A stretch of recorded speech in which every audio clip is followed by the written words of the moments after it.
তোমাদের জন্য একটি গুরুত্বপূর্ণ আপডেট। পিডব্লিউডি ডিপার্টমেন্টে নিয়োগ 2025 একদম লেটেস্ট আপডেট তোমাদের কাছে প্রোভাইড করছি। সেন্ট্রাল গভর্নমেন্টের তরফ থেকে পিডব্লিউডি ডিপার্টমেন্ট অর্থাৎ পাবলিক ওয়ার্ক ডিপার্টমেন্টে নিয়োগের জন্য বিজ্ঞপ্তি জারি হয়েছে, যেখানে টোটাল শূন্যপদ হচ্ছে 8,600টি এবং সবকটি পোস্টই সম্পূর্ণ পার্মানেন্ট পোস্টে নিয়োগ করা হচ্ছে, যেখানে তোমাদের যোগ্যতা হলো মাধ্যমিক এবং উচ্চ মাধ্যমিক। অর্থাৎ তুমি যদি মাধ্যমিক পাস হয়ে থাকো তাহলেও তুমি আবেদন করতে পারবে। এমন অনেক পোস্ট আছে যেখানে তোমাদের উচ্চ মাধ্যমিক বা হায়ার কোয়ালিফিকেশন থাকলে তারাও আবেদন করতে পারবে। সম্পূর্ণ 3 মাসের মধ্যেই তোমাদের জয়েনিং করিয়ে নেওয়া হবে। আবেদনের মাধ্যম হচ্ছে অনলাইন মাধ্যমে তোমাদের আবেদন করতে হবে। বেতন 18,500 টাকা থেকে 56,100 টাকার মধ্যে বেতন। মেল ক্যান্ডিডেট ফিমেল ক্যান্ডিডেট প্রত্যেক ক্যান্ডিডেটরাই কিন্তু আবেদন করতে পারবে। সম্পূর্ণ অফিসিয়াল ভাবে তোমাদের আপডেটটা প্রোভাইড করছি। তার জন্য অবশ্যই যারা যারা চ্যানেলে নতুন দর্শক বা পুরনো দর্শক যারা এখনো সাবস্ক্রাইব করোনি তারা অবশ্যই চ্যানেলটাকে সাবস্ক্রাইব করে বেল আইকনটাকে অল করে নাও। আমি পিডিএফটা ওপেন করে নিয়েছি, তোমরা দেখতেই পাচ্ছ। সিপিডব্লিউডি অর্থাৎ সেন্ট্রাল পাবলিক ওয়ার্ক ডিপার্টমেন্টের তরফ থেকে একদম লেটেস্ট আপডেট তোমাদের কাছে প্রোভাইড করছি, যেখানে 8,600টি শূন্য পদে সম্পূর্ণ পার্মানেন্ট ভাবে নিয়োগটি করা হচ্ছে। এখানে দেখো, এটি একটি সরকারি চাকরি, কেন্দ্রীয় সরকারি চাকরি, এবং তোমাদের কোন পোস্টে নিয়োগ করা হচ্ছে দেখো। এখানে সুপারভাইজার পোস্টে নিয়োগ করা হচ্ছে, clerk, officer, accountant, driver, steno এবং এমটিএস পোস্টে নিয়োগ করা হচ্ছে। কোন পোস্টের জন্য কি যোগ্যতা আমি সেই ব্যাপারেও আসছি। তোমাদের টোটাল যে পদ সংখ্যা সেটা হলো 8,600টি, যেখানে তোমাদের আবেদন করতে হবে সম্পূর্ণ অনলাইন মোডে। কারা আবেদন করতে পারবে? অল ইন্ডিয়া প্রত্যেক প্রার্থীরাই আবেদন করতে পারে। অর্থাৎ তুমি ডাব্লিউবি থেকে তুমি আবেদন করতে পারো। যারা যারা ত্রিপুরা থেকে এই ভিডিওটা দেখছো তারাও আবেদন করতে পারবে। যারা যারা আসাম থেকে এই ভিডিওটা দেখছো তারাও আবেদন করতে পারবে। অর্থাৎ এই যে নিয়োগটি, এটি অল ইন্ডিয়া বেসিস একটা রিক্রুটমেন্ট, যেখানে ভারতীয় নাগরিক প্রত্যেকে আবেদন করতে পারে। তোমরা কোন রাজ্য থেকে এই ভিডিওটা দেখছো অবশ্যই কমেন্টে জানাবে, প্রত্যেকে জানাবে। যারা যারা ওয়েস্ট বেঙ্গল থেকে তারা ডাব্লিউবি টাইপ করবে, যারা যারা ত্রিপুরা থেকে তারা TRP টাইপ করবে, যারা যারা আসাম থেকে তারা ASM টাইপ করবে, ASM টাইপ করবে। ওকে, তো এখনই তোমরা কমেন্টে জানিয়ে দাও। এবার দেখো, তোমাদের CPWD রিক্রুটমেন্ট 2025 এর এজ লিমিট কি প্রয়োজন। এজ লিমিট হচ্ছে ন্যূনতম 18 বছর, ম্যাক্সিমাম হচ্ছে 42 বছর। তবে সব পোস্টের জন্য 42 বছর থাকবে না। যেগুলো তোমাদের আপার লেভেলের পোস্ট, যেমন হচ্ছে তোমাদের অফিসার লেভেলের পোস্ট, এই পোস্টগুলোর ক্ষেত্রে যেহেতু এক্সপিরিয়েন্স প্রয়োজন, সেক্ষেত্রে তোমাদের 42 বছর থাকবে। কিন্তু ক্লার্ক পোস্ট বলো, সুপারভাইজার পোস্ট বলো, এই পোস্টের ক্ষেত্রে কিন্তু তোমাদের এজ লিমিট কম থাকবে। যেমন হচ্ছে ক্লার্ক পোস্টের জন্য তোমাদের এজ লিমিট হচ্ছে 18 থেকে 27 বছর। এটা আমি জেনারেল ক্ষেত্রে বলছি। যদি তুমি SC ST হয়ে যাও তাহলে তোমার ক্ষেত্রে 5 বছর, তুমি যদি ওবিসি ক্যান্ডিডেট হয়ে থাকো তোমার ক্ষেত্রে 3 বছর। এছাড়া যারা পিডব্লিউডি ক্যাটাগরি থেকে বিলং করছো তারাও কিন্তু আবেদন করতে পারো, তারাও কিন্তু রিল্যাক্সেশন পেয়ে যাবে। এবং দেখো, তুমি যদি অ্যাকাউন্টেন্ট পোস্টের জন্য আবেদন করো সেখানে তোমাদের 18 থেকে 30 বছর তোমাদের এজ লিমিট থাকবে। তারপরে দেখো, সুপারভাইজার পোস্টের জন্য 18 থেকে 35 বছর এজ লিমিট থাকবে। ড্রাইভার পোস্টের জন্য 18 থেকে 25 বছর তোমাদের এজ লিমিট থাকবে। স্টেনোগ্রাফার পোস্টের জন্য 18 থেকে 30 বছর। MTS পোস্টের জন্য 18 থেকে 27 বছর।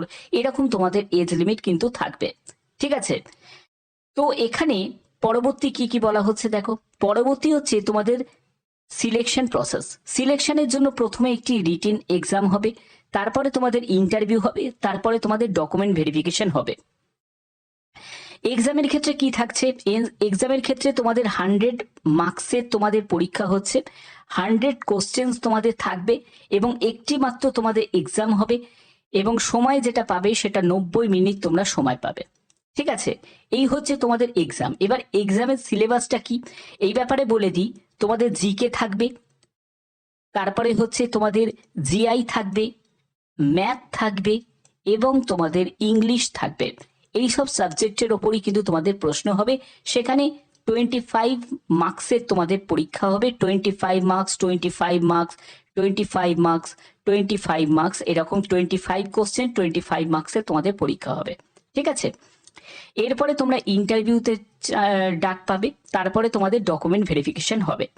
এবার ইন্টারভিউ, কিছু পোস্টের জন্য কিন্তু ইন্টারভিউ তোমাদের হবে না। কোন পোস্টের জন্য ইন্টারভিউ হবে না? যেমন এমটিএস পোস্টের জন্য, কারণ তোমরা জানো যে গ্রুপ সি এবং গ্রুপ ডি ক্যাটাগরি পোস্টের জন্য কোনো রকম ইন্টারভিউ হয় না সেন্ট্রাল গভর্নমেন্টে। তো যেগুলো তোমাদের অফিসার স্কেলের পোস্ট আছে, একটু হায়ার লেভেলের পোস্ট আছে, সেই পোস্টগুলোর ক্ষেত্রেই কিন্তু ইন্টারভিউ হবে। বাদ বাকি তোমরা যে ড্রাইভার দেখতে পাচ্ছ, স্টেনোগ্রাফার দেখতে পাচ্ছ, এমটিএস, এইসব পোস্টগুলোর ক্ষেত্রে কিন্তু কোনো রকম তোমাদের ইন্টারভিউ হবে না। তোমরা জাস্ট রিটেনটাকে কোয়ালিফাই করলেই তোমরা পরবর্তী ডকুমেন্ট ভেরিফিকেশনে চলে যাবে। এখানে তোমাদের বেতন হচ্ছে 18,500 টাকা থেকে 56,100 টাকার মধ্যে তোমাদের বেতন থাকবে। আবেদন মূল্যের ক্ষেত্রে তোমাদের দেখো 100 টাকা মতো আবেদন মূল্য লাগবে general OBC ক্যান্ডিডেটদের। SC ST পিডাব্লিউবিডি candidate যারা আছে তাদের কোনো রকম আবেদন মূল্য দিতে লাগবে না। এখানে আবেদন মূল্য জমা দেওয়ার মাধ্যম কিন্তু অনলাইনে, ঠিক আছে।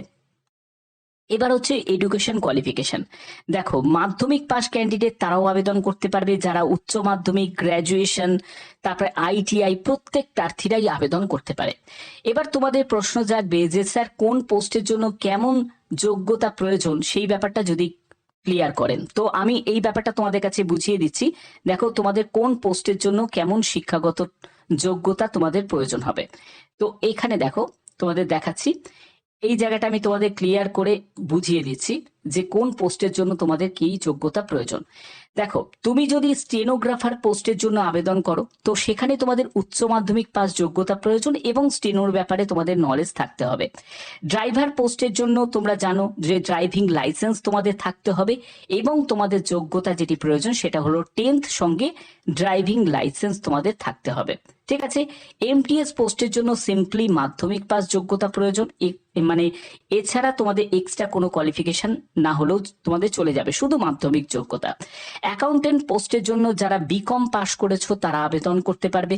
অফিসার স্কেলের পোস্টের জন্য যাদের হায়ার মানে যোগ্যতা আছে, যাদের গ্র্যাজুয়েশন, পোস্ট গ্র্যাজুয়েশন যোগ্যতা আছে তারা আবেদন করতে পারবে। ক্লার্ক পোস্টের জন্য উচ্চ মাধ্যমিক যোগ্যতা তোমাদের প্রয়োজন। সুপারভাইজার পোস্টের জন্য যারা গ্র্যাজুয়েশন করেছে তারা আবেদন করতে পারবে। অর্থাৎ তোমাদের কাছে ক্লিয়ার করতে পারলাম। তো এই হচ্ছে তোমাদের যোগ্যতা। এবার আবেদন করার জন্য কি কি ডকুমেন্টস তোমাদের এখানে মানে লাগবে আবেদন করতে গেলে। তো দেখো আধার কার্ড, এটা কিন্তু প্রত্যেক প্রার্থীদের আধার কার্ড কিন্তু থাকতেই হবে। এছাড়া তোমাদের যাদের আধার কার্ড নেই তারা কিন্তু, যারা আবেদন করেছো তারা আধার কার্ডটা হলেও কিন্তু হয়ে যাবে, ঠিক আছে। এবার হচ্ছে 10th এর তোমাদের সার্টিফিকেট, মার্কশিট সেটা লাগবে। একেবারে 10th থেকে শুরু করে 12th, তারপরে হচ্ছে গ্র্যাজুয়েশন যোগ্যতার যা সার্টিফিকেট সেগুলো কিন্তু তোমাদের লাগবে, মার্কশিটও তোমাদের লাগবে।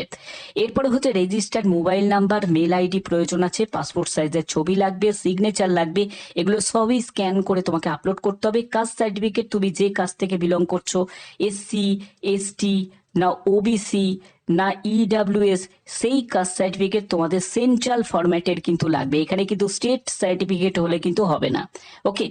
এছাড়া তোমাদের যে ইম্পর্টেন্ট যে নোটিফিকেশনের মধ্যেই সম্পূর্ণ ডিটেলসটা তোমাদের দেয়া থাকবে, এইসব তোমাদের ডকুমেন্টস তোমাদের লাগছে।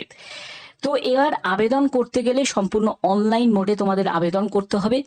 আবেদন তোমাদের কবে থেকে শুরু হবে তার জন্য দেখো আমি তোমাদের বলে দিই যে তোমরা দেখতে পাচ্ছ যে আমি একদম অফিসিয়াল ওয়েবসাইটে ভিজিট করেছি। তো তোমাদের আবেদন কিন্তু খুব শীঘ্রই কিন্তু প্রকাশিত হতে চলেছে, মানে তো তোমাদের আবেদন তোমাদের কবে থেকে শুরু হবে এই ব্যাপারে তোমাদের অফিসিয়াল ভাবে তোমাদের আপডেটটা আমি প্রোভাইড করছি, যেখানে তোমাদের নোটিফিকেশন খুব শীঘ্রই প্রকাশিত হতে চলেছে। অর্থাৎ নেক্সট মান্থে, অর্থাৎ জুন মাসেই তোমাদের কিন্তু ফার্স্ট উইকেই তোমাদের নোটিফিকেশন জারি হয়ে যাবে। যারা যারা এর জন্য ওয়েট করছো তারা অবশ্যই কিন্তু কমেন্ট করে জানাও যে তোমরা কারা কারা এই নোটিফিকেশনটার জন্য ওয়েট করছো, তারা প্রত্যেকে কমেন্টে জানাও। এবং প্রস্তুতি হিসাবে তোমাদের বলেই দিলাম এই সব সিলেবাস গুলোই তোমাদের কিন্তু এখানে থাকবে, ঠিক আছে।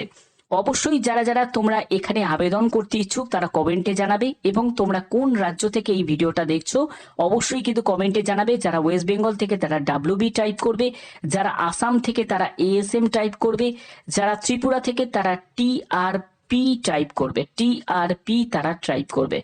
ঠিক আছে, তো এই হচ্ছে তোমাদের মেন ব্যাপার, যেগুলো তোমাদের অফিসিয়ালি ভাবে তোমাদের প্রত্যেকটি তথ্য আমি তুলে ধরলাম।